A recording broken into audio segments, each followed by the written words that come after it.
तो जैसा कि दोस्तों मैंने आपसे बोला था कि आप हमारी प्रीवियस ईयर वीडियो पे सहयोग देंगे तो हम एक नई वीडियो लेके आएंगे। तो हम लेके आ चुके हैं गॉस की प्रमेय।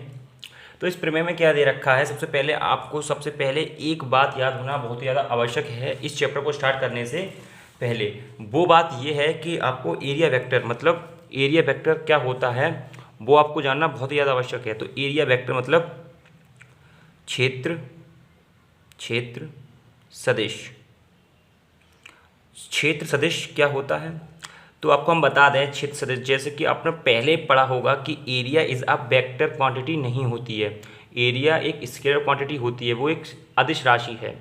बट इसमें हम ये पढ़ेंगे कि जो एरिया होता है वो एक वेक्टर क्वांटिटी है, क्योंकि इसका बहुत ज़्यादा इसका यूज़ हमारे वैद्युत फ्लक्स में होने वाला है। वैद्युत फ्लक्स फ्लक्स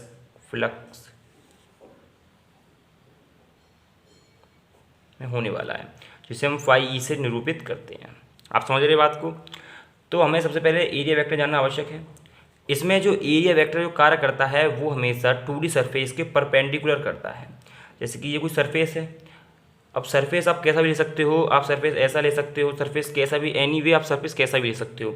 मगर अगर 2D सरफेस है तो इसके हमेशा एक ऊपर लगेगा और एक नीचे लगता है, दो तरफ इसमें एरिया वेक्टर लगते हैं, जिसको हम एन कैप से डिनोट करते हैं। समझ रहे बात को। मैं ये वीडियो एक क्रैश कोर्स की तरह चला रहा हूँ एकदम फास्टेस्ट, मगर आपको अगर डिटेल में चाहिए तो कमेंट बॉक्स में हमें जरूर बताइए। तो एरिया वेक्टर आपको समझ में आ गया। एरिया वेक्टर हमेशा सरफेस के परपेंडिकुलर लगता है, हमेशा याद रखना परपेंडिकुलर ऑन सरफेस मतलब पृष्ठ के हमेशा परपेंडिकुलर लगता है, हमेशा याद रखना। इसे आपको याद रखने के बाद फिर आपका स्टार्ट होता है कि आपका घनकोण क्या होता है। तो घनकोण बड़ा ही सिंपल है, किसी गोलीय पृष्ठ का क्षेत्रफल गोले के केंद्र पर जो कोण आंतरित करता है उसे घनकोण कहते हैं। उसे क्या कहते हैं भैया, उसे कहते हैं घनकोण। इसे हम ओमेगा से निरूपित करते हैं। हमें किससे निरूपित करते हैं? इसे ओमेगा से निरूपित करते हैं, ठीक है ना। तो ओमेगा से निरूपित करते हैं, इसे ओमेगा से निरूपित करते हैं। तो इसका फॉर्मूला बनता है, वो बनता है d omega equals to d upon r square, और इसका मात्रक होता है स्टेरेडियन। तो स्टेरेडियन क्या होता है? स्टेरेडियन वह घनकोण है जो कि गोले के पृष्ठ के एक भाग द्वारा, जिसका क्षेत्रफल गोले की त्रिज्या के वर्ग के बराबर होता है, गोले के केंद्र पर आंतरित किया जाता है। गोले के संपूर्ण पृष्ठ का क्षेत्रफल A equals to 4 pi R square है। अतः संपूर्ण पृष्ठ द्वारा गोले के केंद्र पर आंतरित घनकोण। तो इस तरीके से आप ओमेगा बराबर 4 पाई होता है, आप देख सकते हैं स्टेरेडियन। तो आप स्टेरेडियन समझ चुके हैं, घनकोण समझ चुके हैं। तो स्टार्ट करते हैं हम वैद्युत फ्लक्स। तो वैद्युत फ्लक्स क्या होता है, सबसे मोस्ट इंपोर्टेंट चैप्टर में इसमें वैद्युत फ्लक्स क्या होता है। तो समझ लीजिए, किसी काल्पनिक पृष्ठ मतलब आप कैसा भी काल्पनिक पृष्ठ ले सकते हो। फॉर एग्जांपल आप ले सकते हो काल्पनिक पृष्ठ कुछ ऐसा ले सकते हो, कुछ ऐसा क्यूब भी ले सकते हो, और आप कुछ भी एनीवे कुछ भी ले सकते हो। काल्पनिक पृष्ठ मतलब कुछ भी, सर्कल ले सकते हो, एक स्फेरिकल ले सकते हो, एक गोला ले सकते हो, कुछ भी ले सकते हो, ठीक है, काल्पनिक पृष्ठ। तो किसी काल्पनिक पृष्ठ से होकर जाने वाली वल रेखाओं को वैद्युत फ्लक्स कहते हैं। इसे फाई से निरूपित करते हैं। तो फाई बराबर समाकलन ई डी ए। ई यहाँ पे क्या है पता है आपको? ई यहाँ पे क्या है? ई यहाँ पे वैद्युत क्षेत्र है, डी ए यहाँ पर एरिया वेक्टर जो हमने आपको बताया था, जो कि परपेंडिकुलर होता है हमेशा किसके? सरफेस के। और इसका फॉर्मूला बनता है phi equals to E D A cos theta. For example अगर आपको कोई क्वेश्चन आता है तो क्वेश्चन कैसे आ सकता है, आप ये समझ लीजिए क्वेश्चन आ कैसे सकता है। जैसे कि आपसे क्वेश्चन पूछा गया 2 नंबर में, हमेशा बोर्ड में पूछ लेता है कि बताइए कि इस गोले से कितने वैद्युत फ्लक्स निकलेंगे। तो बड़ा ही सिंपल होता है इसका निकालना, फाई ई निकालना। इसमें से फाई ई निकालना बड़ा ही आसान है। वहाँ पे आपको दिया होगा कि इसका जो चुंबकीय क्षेत्र दे रखा होगा कुछ भी, जैसे कि आपको दे रखा है 9.6 के एनीवे कुछ भी दे रखा होगा, आपको चुंबकीय क्षेत्र दे रखा होगा आपका कि 1.6 क्या एक्चुअली कुछ भी ETC। तो हमने मान लिया कि इसका चुंबकीय क्षेत्र दे रखा है 9.2, मान लीजिए कि चुंबकीय क्षेत्र दे रखा है इक्वल्स टू। तो और हमेशा आपको याद रखना है कि ये जो है इसका जो एरिया होता है वो क्या होता है? पाई आर स्क्वायर। इसका ये एरिया पाई आर स्क्वायर होता है।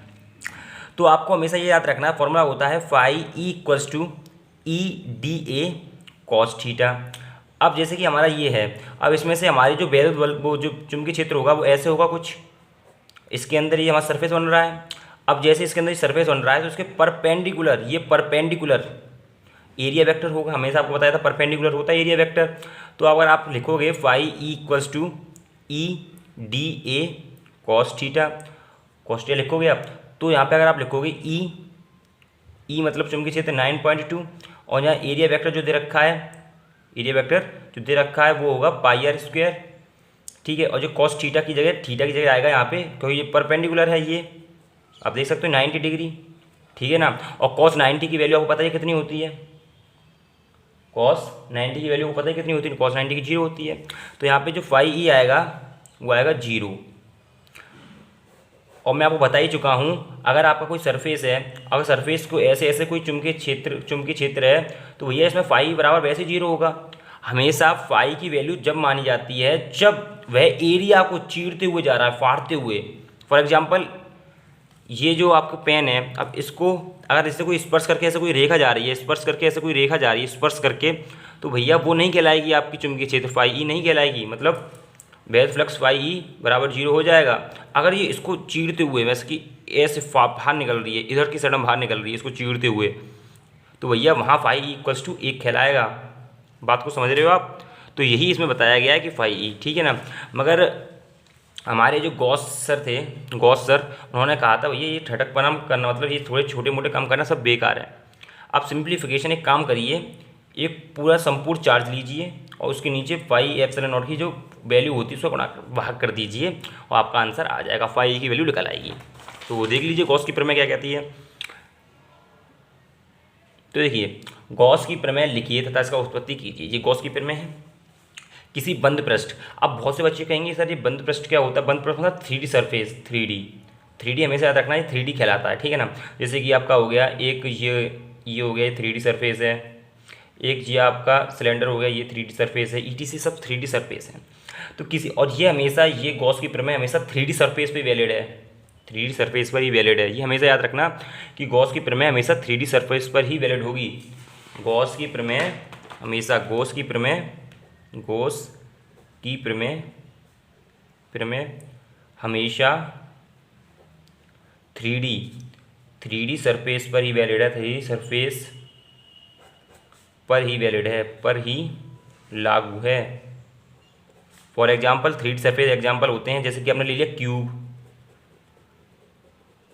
ठीक है, आपने ले लिया एक सिलेंडर, ठीक है, आपने ले लिया स्फेरिकल गोला, ठीक है। ये सब जो होते हैं वो सब 3D सरफेस होते हैं। और 3D सरफेस पे जो एरिया वेक्टर होता है वो हमेशा बाहर की साइड में होता है, और 2D सरफेस पे एरिया जो होता है वो हमेशा अंदर बाहर दोनों की तरफ होता है। जी हमेशा आप याद रखना, ठीक है ना। तो किसी बंद पृष्ठ से गुजरने वाला वैध फ्लक्स फाई उस पृष्ठ द्वारा परिबंध कुल आवेश क्यू का 1/ε0 गुना होता है। ये हमेशा याद रखना।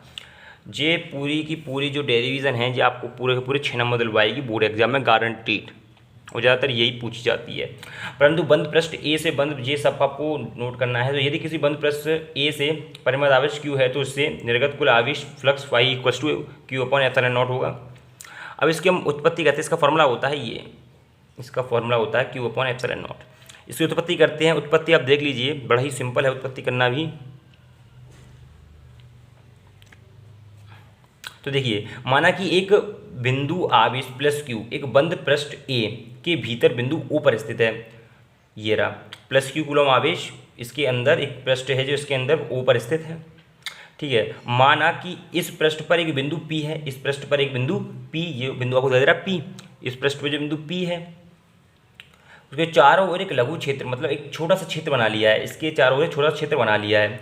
लघु क्षेत्र अवयव डीए है, मतलब ये यहाँ पे DA DA DA DA DA DA DA ED सब तरफ डीए डीए है, ठीक है। समझ रहे हो बात को आप? क्योंकि हमने आपको पहली वीडियो में बताया था कि डीए वही मानते हैं, मतलब हम इसमें डीए छोटे छोटे अवयव मानते हैं, उसको समाकलन कर देते हैं तो पूरे का हमें ये पता चल जाता है। मैं आपको पहली वीडियो में बता चुका हूँ ये सब चीज़। अगर आपने पहली वीडियो नहीं देखी तो पहली वीडियो जाके देखिए।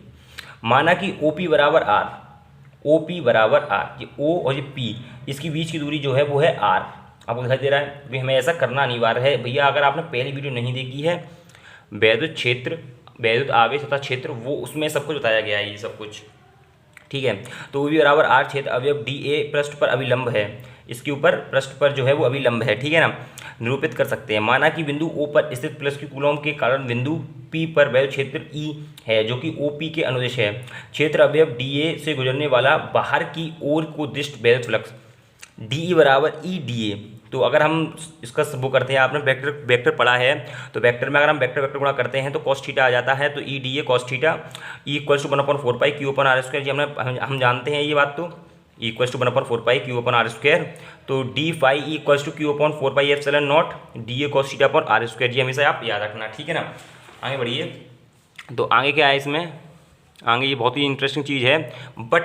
लेकिन जो DA cos theta upon are square बराबर डी ओमेगा आपने पढ़ा है, कहाँ पढ़ा है आपने, हमको पीछे पढ़ा चुके हैं ये चीज़, ये देख सकते हैं आप, ये हम आपको पढ़ा चुके हैं। डी ओमेगा बराबर DA अपन आर स्क्वायर, ठीक है ना। डी ओमेगा बराबर होता है, तो आपको पता है d phi equals to Q/4 pi epsilon naught into d omega. तो संपूर्ण पृष्ठ ए से बाहर की ओर जाने वाला फुल फ्लक्स, तो भैया आपको मैंने क्या बताया था, समाकलन कर देते हैं। तो phi equals to Q/4 pi epsilon naught, और यहाँ समाकलन का चिन्ह है और ओमेगा है, ठीक है ना। तो समाकलन डी ओमेगा बराबर 4 पाई होता है।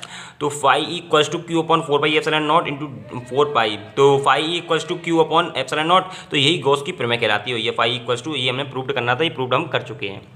और ये आपको जो पता नहीं है, ये आप देख लीजिए, फाई इसको कहते हैं, समाकलन फाई कह सकते हैं आप इसको, समाकलन फाई, ठीक है। और ये आप सब देख सकते हैं। अब सबसे इंटरेस्टिंग बात ये होती है कि भैया अगर इसके अनुप्रयोग भी देख लीजिए, जो कि पेपर में ज़्यादातर पूछे जाते हैं, इसके अनुप्रयोग भी ज़्यादातर पेपर में पूछे जाते हैं। तो ये बहुत ही इंपॉर्टेंट चीज़ है कॉस के। तो अब देखिए, अनंत लंबाई के एक समान आवेश से सीधे तार, अनंत लंबाई के एक समान आवेश से सीधे तार के निकट वैद्युत क्षेत्र तीव्रता। अब हमेशा याद रखना, अब हमेशा एक बात याद रखना, वो बात क्या है, वो बात ये है कि आपको कहीं पर भी अगर वैद्युत क्षेत्र की तीव्रता निकालनी है, आप प्रीवियस ईयर वीडियो में भी आप देख चुके हो कि वैद्युत क्षेत्र की तीव्रता हम कैसे निकालते हैं। अगर इसमें भी आपको देखना है कि वैद्युत क्षेत्र की तीव्रता हम कैसे निकालते हैं, तो देख लीजिए। जैसे मान लीजिए हम आपको क्या बताएं, जैसे कि ये एक आवेशित, ये कोई रॉड है, इसमें एक समान आवेशित तार है, पॉजिटिव है, और यहाँ पे कोई बिंदु P है भैया। और हमें इसके कारण यहाँ पर अगर वैद्युत तीव्रता कैसे निकालोगे, तो हमेशा याद रखना कि आपको जो यहाँ पे वैद्युत तीव्रता निकालनी है उसको हम प्लस Q नॉट कूलम आवेश मानते हैं। अब इसके कारण यहाँ पे वैद्युत तीव्रता क्या होगी, ये पॉजिटिव ये दूसरे को रिपल करेंगे, ठीक है। ये मैं प्रीवियस ईयर वीडियो में सिखा चुका हूँ, मगर इसमें थोड़ा अलग तरीके से सिखाऊंगा, थोड़ा रिवीजन करवा रहा हूँ आपका मैं। तो ये थोड़ा ऐसे होगा, ठीक है। अगर आपको ऐसे ही करना है, इधर रिपल करेगा, तो इसमें F equals to 1/4 pi epsilon naught Q1 Q2 upon are square का फॉर्मूला आप लगा दोगे, ठीक है। Q1 Q2 upon r square, ये फोर्स निकल जाएगा। फिर आप एक फॉर्मूला लगाओगे E इक्वल्स टू F/Q0, तो आपकी वैद्युत तीव्रता निकल जाएगी। बट गॉस की प्रमेय में बड़ा ही सिंपल कर दिया है। उन्होंने कहा भैया एक जी तार लीजिए और यहाँ पे वैद्युत तीव्रता निकालनी है, उसका पूरा क्षेत्रफल इसमें आ जाना चाहिए। तो आप यहाँ पे ऐसा कर लीजिए, कोई सब तरफ जो वो एरिया हो वो हो समान। अब देख लीजिए, यहाँ पर वैद्युत तीव्रता निकालनी है P पर, और सब तरफ जो हमारा एरिया है वो क्या है, समान। तो इसे कहते हैं गॉसियन पृष्ठ। क्या कहते हैं इसे, गॉसियन पृष्ठ कहते हैं, पृष्ठ, गॉसियन पृष्ठ, ठीक है जी। हमेशा याद रखना आप, गॉसियन पृष्ठ कहते हैं इसे। तो इसको समझ लीजिए। अब यदि कोई आवेश Q लंबाई L की एक रेखा पर एक समान रूप से वितरित हो, तो उसके प्रति इकाई लंबाई पर वितरित आवेश का रेखीय घनत्व लैम्डा कहते हैं। तो लैम्डा बराबर Q/L होता है, जहाँ पर लैम्डा आवेश का रेखीय घनत्व है, Q यहाँ पे आवेश है, L यहाँ पे लंबाई है, ठीक है। हमेशा याद रखना आप। और जो आपको ये चित्र दिखाई दे रहा है, इसमें अगर हमें यहाँ पे वैद्युत तीव्रता निकालनी है P पर, तो ये जो हमारा छोटा सा एरिया लिया है, हमने लिया है DA, और यहाँ से लेकर यहाँ तक की दूरी ली है हमने R, ठीक है। ये हमारा बिंदु है P, और यहाँ वैद्युत तीव्रता है E, ठीक है ना। और इसके परपेंडिकुलर हमारा DA वेक्टर है, ये एरिया वेक्टर DA परपेंडिकुलर, यहाँ पे निकालेंगे तो परपेंडिकुलर ये रहा, ठीक है। तो इसमें 90 डिग्री का बन रहा है। तो हम इसी तरीके से सॉल्व कर सकते हैं। माना एक अनंत लंबाई के एक समान आवेश तार पर रेखीय आवेश घनत्व लैम्डा कूलम मीटर है। माना कि तार के निकट R दूरी पर एक बिंदु P है, जिस पर हमें वैद्युत तीव्रता ज्ञात करनी है। इसमें वैद्युत तीव्रता ज्ञात करनी है। इसके लिए बिंदु P से गुजरने वाला L लंबाई का समाज गॉसियन बेलनाकार पृष्ठ खींचते हैं। एक सममित के कारण इस पृष्ठ के प्रत्येक बिंदु पर वैद्युत क्षेत्र की तीव्रता का परिमाण E समान होगा तथा त्रिज्या बाहर की ओर दिष्ट होगी। इस प्रकार पृष्ठ पर लिए गए किसी भी क्षेत्रफल अवयव DA के लिए वैद्युत क्षेत्र वेक्टर E तथा क्षेत्रफल वेक्टर EDA दोनों एक ही दिशा में होंगे। तो त्रिज्या बाहर की ओर, जो त्रिज्या है वो बाहर की ओर, आप देख सकते हो, आप त्रिज्या बाहर की ओर,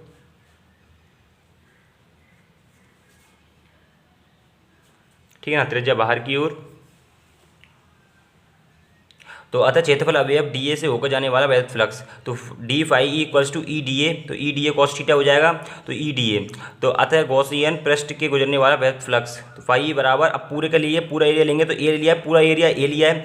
यहाँ पे अगर हम एरिया जो है, यहाँ पे हम सिलेंडर का जो उसका पूरा आयतन होता है वो लिख सकते हैं ई डी ए, तो ई डी ए लगा के जो उसका फिर बाद में समाकलन कर देंगे, बट ये बराबर होता है 4πr²। मैंने आपसे कहा था कि ये पूरा एरिया जो होता है इसका वो 4πrl होता है, पृष्ठ होता है। आप इसका स्क्रीनशॉट ले सकते हो, बड़ा ही बढ़िया है, आप देख सकते हैं इसका स्क्रीनशॉट, इसको नोट कर सकते हैं, बोर्ड में ज़्यादा तक पूछा जाता है। और भाई सब ये पूरे आपके 6 नंबर पक्के करेगा, ठीक है ना, 6 नंबर आपके पूरे पक्के कर देगा ये गॉसियन पृष्ठ, गॉसियन थ्योरम।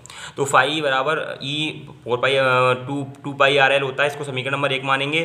तो गॉसियन के पृष्ठ फाई बराबर क्यू अपॉन एप्सिलॉन नॉट, यहाँ पर क्यू बंद गॉसियन पृष्ठ द्वारा संपूर्ण आवेश है, यहाँ पर क्यू बराबर लैम्डा एल है, तो फाई बराबर lambda L upon epsilon not, ठीक है ना। तो सिंप्लीफिकेशन आपको ये सब सॉल्व करना है, सॉल्व करने के बाद सॉल्व को आप कर दो, 12th में भाई बच्चा समझदार हो जाता है। तो वेक्टर रूप में लिखोगे आप, तो ई इक्वल्स टू 1/4 इंटू 2π/r², ये के लैम्डा, ठीक है ना। इसी प्रकार अनंत विस्तार की अब आ गई भैया, देखिए इस चीज़ तो बहुत ज़्यादा इंपॉर्टेंट है, ये भी पेपर में ज़्यादा पूछी जाती है, मैं आपको वही बता रहा हूँ, मोस्ट इंपॉर्टेंट। अनंत विस्तार की समतल आवेशित अचालक चादरों के निकट वैध क्षेत्र की तीव्रता, आप देख सकते हैं, इसको आप नोट डाउन भी कर सकते हैं, नोटबुक में स्क्रीनशॉट भी ले सकते हैं, कुछ भी ले सकते हो आप इसका। दिस इज योर प्रॉपर्टी, देख सकते हैं आप, ये चादर है एक समान, यहाँ पे हमें क्या निकालना है, बैल क्षेत्र की तीव्रता, यहाँ पर और यहाँ पर। तो हम गॉस की प्रमेय से आप आराम से निकाल सकते हैं। यदि कोई आवेश Q किसी पृष्ठ के क्षेत्रफल A पर समान रूप से वितरित हो, तो उस पृष्ठ के प्रति एकांक क्षेत्रफल पर विद्यमान आवेश को पृष्ठ आवेश घनत्व अथवा पृष्ठ आवेश घनत्व अथवा आवेश का पृष्ठ घनत्व कहते हैं। इसे सिग्मा से निरूपित करते हैं, तो किसी आवेशित पृष्ठ पर आवेश का पृष्ठ घनत्व लैम्डा वो सिग्मा बराबर Q अपॉन A। तो माना कि अनंत विस्तार की एक समान धनावेशित अचालक समतल शीट के एक तल पर आवेश का पृष्ठ घनत्व सिग्मा है। शीट का यह तल आवेश की एक समतल चादर है। अनंत विस्तार की एक समान धन आवेशित समतल चादर के निकट चादर से r मीटर की दूरी पर एक बिंदु P है, जिस पर हमें वैध क्षेत्र की तीव्रता ज्ञात करनी है। माना कि चादर के दूसरी ओर बिंदु P के सममित बिंदु P है, जिस पर चादर के एक गॉसियन पृष्ठ बेलनाकार की कल्पना कर सकते हैं। जैसे कि आप देख सकते हो यहाँ पे हम ये बेलनाकार इसकी हम, क्योंकि भाई एक हमेशा बात याद रखना आप, गॉसियन पृष्ठ हम तब इसलिए खींचते हैं क्योंकि भाई साहब जैसे कि हमें यहाँ पे निकालना है, इसके कारण यहाँ पे वैसे तीव्रता निकालनी है, तो भैया हम ऐसा कोई चीज़ बनाएंगे कि यहाँ पे दोनों तरफ, जैसे कि हम गोला बना देंगे यहाँ पे ये ऐसे।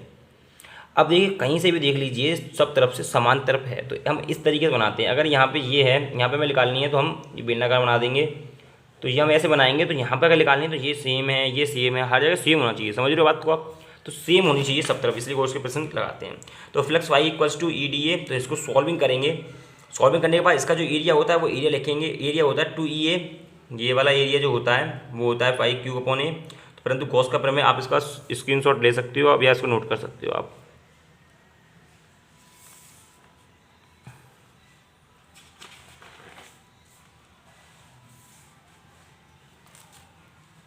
समीकरण एक बार दूसरे करेंगे तो 2EA और 5 sigma upon A epsilon naught, और तीव्रता E equals to sigma upon 2 epsilon naught. ये सब बड़े ही आसान है।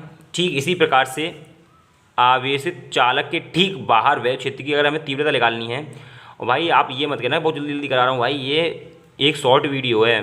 शॉर्ट वीडियो ऐसी होती है, अगर आपको एकदम डिटेल्ड में वीडियो चाहिए, एकदम डिटेल्ड में, तो आप मुझे कमेंट बॉक्स में बता दीजिए, डिटेल में वीडियो बना दूंगा, डेरिवेशन करके बताऊंगा एकदम। ये तो डेरिवेशन आपके हुए हैं, इसलिए मैं आपको ये दिखा दे रहा हूँ कि आप रिवीजन आराम से कर सकें और आपको अंदाज़ा लग सके कि 12th में क्या क्या आ सकता है। तो आप देख सकते हैं आवेशित चालक के ठीक बाहर वैध क्षेत्र की तीव्रता निकालनी है, तो आप देख सकते हैं, ये इसका स्क्रीनशॉट ले लीजिए और या नोट कर लीजिए आप। एक बार मैं पढ़ के बता दे रहा हूँ आपको। विस्तार एवं परिमित माना कि अनंत विस्तार एवं परिमित लघु मोटाई की एक धन आवेशित समतल चालक प्लेट निर्वात में स्थित है। चूंकि प्लेट एक समतल चालक है, अतः प्लेट को दिया गया संपूर्ण आवेश प्लेट के बाहर पृष्ठों 1 व 2 पर, पृष्ठ 1 व 2, पृष्ठ 1 व 2, पृष्ठ 1 ये और पृष्ठ 1 व 2 पर एक समान रूप से वितरित हो जाता है।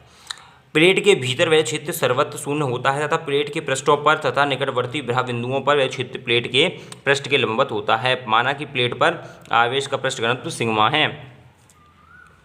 क्या है? सिग्मा है।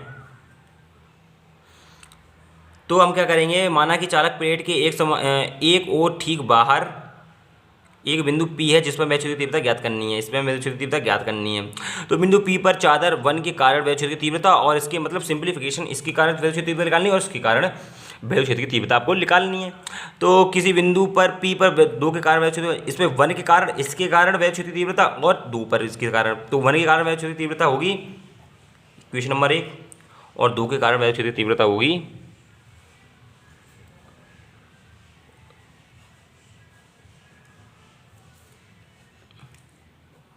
2 के कारण। चूंकि 1 व 2 एक ही दिशा में है, अतः बिंदु P पर दोनों चादरों के कारण परिणामी वेग क्षेत्र की तीव्रता, तो E equals to E1 plus E2, तो इसको हम सॉल्व करेंगे तो हमारे पास जो आएगा वो आएगा E equals to epsilon naught. आप सॉल्व तो कर ही सकते हो, जैसे कि आपने E1 प्लस E2 किया तो E1 प्लस E2 ये यहाँ पे ऐसे रखोगे, यहाँ पे रखोगे तो इसमें से जो नीचे लासा आएगा, लासा के बाद 2 से 2 कट जाएगा। इस तरह सॉल्व कर सकते हो, आप देख सकते हैं। मैं आपको एकदम क्रैश कोर्स करा रहा हूँ, ये मतलब बहुत ही फास्टेस्ट करा रहा हूँ। अगर आपको चाहिए तो मैं बार बार कह रहा हूँ कि आप मुझे कमेंट में ज़रूर बताएं। आप ये देख सकते हैं बोर्ड के लिए, यूपी बोर्ड, एक समान रूप से आवेशित गोलीय कोश के कारण वैद्युत क्षेत्र की तीव्रता। आपको मैं मोटा मोटा बता दे रहा हूँ, इसमें मोटा मोटा क्या बता दे रहा हूँ, जैसे कि ये कोई कोश है, ठीक है ना, इसमें कोई आवेश है, अगर आपको यहाँ पे निकालना है वैद्युत क्षेत्र तीव्रता तो अलग आएगी। इसके अंदर तो शून्य आती है, सर्वत्र शून्य, या ये चालक अचालक हो या ये चालक हो, कुछ भी हो, अगर अंदर अगर वैद्युत क्षेत्र की तीव्रता निकालनी तो शून्य आएगी, हमेशा शून्य आएगी। यहाँ पे अलग आएगी और यहाँ पे अलग आएगी। अगर यहाँ पे निकालनी है तो एक गोशन पृष्ठ खींचेंगे, गोशन पृष्ठ खींचेंगे, अंदर निकालनी है अंदर भी गोशन पृष्ठ खींचेंगे, ठीक है ना, समझ रहे हो आप बात को। ठीक इसी प्रकार से बताया गया है। तो देखिए, माना त्रिज्या इसकी R है, माना त्रिज्या R की एक गोलीय विलगित गोली कोश है जिस पर आवेश प्लस Q एक समान रूप से वितरित है। हमें इस कोश के बाहर, कोश के पृष्ठ पर तथा कोश के भीतर वैद्युत क्षेत्र की तीव्रता ज्ञात करनी है, बहुत सिंपल तरीके से। तो आप देख सकते हैं कि पहले सबसे पहले निकालेंगे हम बाह्य बिंदु पर, बाहर के बिंदु पर वैद्युत क्षेत्र की तीव्रता निकालेंगे हम, बाहर के बिंदु पर वैद्युत क्षेत्र की तीव्रता निकालेंगे सबसे पहले। तो माना कि आवेशित कोश के केंद्र O से R दूरी पर एक बिंदु P है, O से R दूरी पर कोई बिंदु P है, ये रहा बिंदु P। अब इस पर वैद्युत तीव्रता निकालनी है। अगर आपको पता ही तो इसमें एरिया वेक्टर खींचते हैं, एरिया वेक्टर के बाद बहुत कुछ इसमें लफड़ा होता है। एरिया वेक्टर खींचो, एरिया वेक्टर के बाद यहाँ पे cos थीटा की वैल्यू लगा लो, इसमें एक लंबवत डालो, लंब डालो, तो इसमें ये दिक्कत होती है। पर इसमें एक गॉस ने हमें एक फॉर्म दी थी, वो Q not upon epsilon naught, ये बताया था, इससे आप निकाल सकते हो फाई की वैल्यू आराम से, ठीक है ना।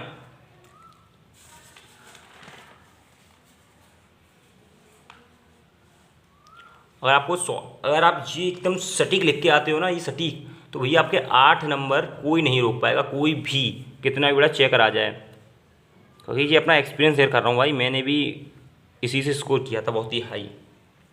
तो गोशन पृष्ठ कहते हैं इसे आवेश वितरण की असममित गोशन पृष्ठ, इसको आप स्क्रीनशॉट ले सकते हो, इसको नोट भी कर सकते हो, ठीक है ना। तो देख लीजिए, स्क्रीनशॉट ले लीजिए इसका, या आप इसको नोट कर लीजिए, आप आराम से पढ़ के याद कर सकते हो इसको, ये याद करके ज़्यादातर होती हैं। तो E equals to 1/4 pi epsilon naught और Q अपॉन R², ठीक है ना। इसका जो लास्ट आंसर आएगा वो आएगा ये।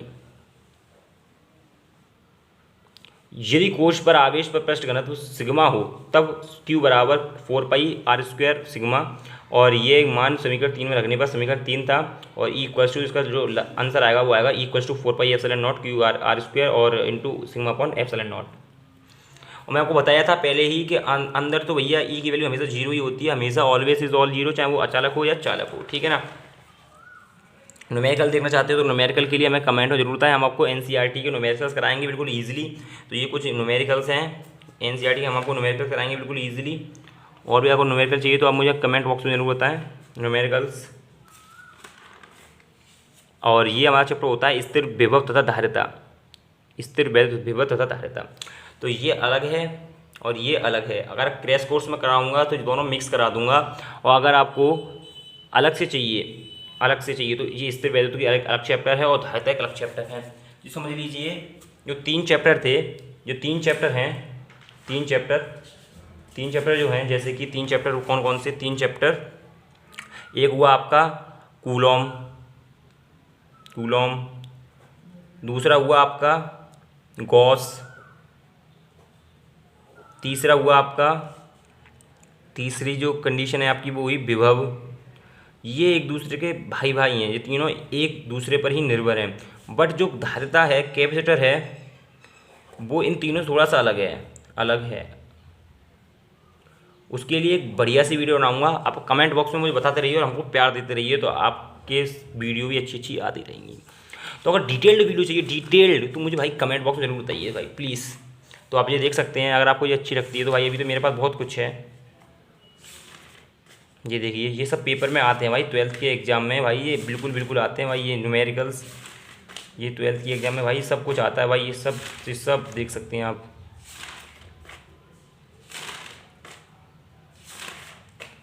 जी भाई आपको मिलेगा, बस आप मेरे को अच्छा सहयोग देते रहिए और अपनी मेहरबानी हम पे बरसाते रहिए, ये सब आएगा। देखिए आप देख सकते हैं, ये मैंने अपने हाथ से नोट्स बनाए हैं, बहुत ही अच्छे नोट्स हैं ये, और पेपर ज़्यादातर यहीं से कुछ ना कुछ पूछा जाता है। आप देख सकते हैं ये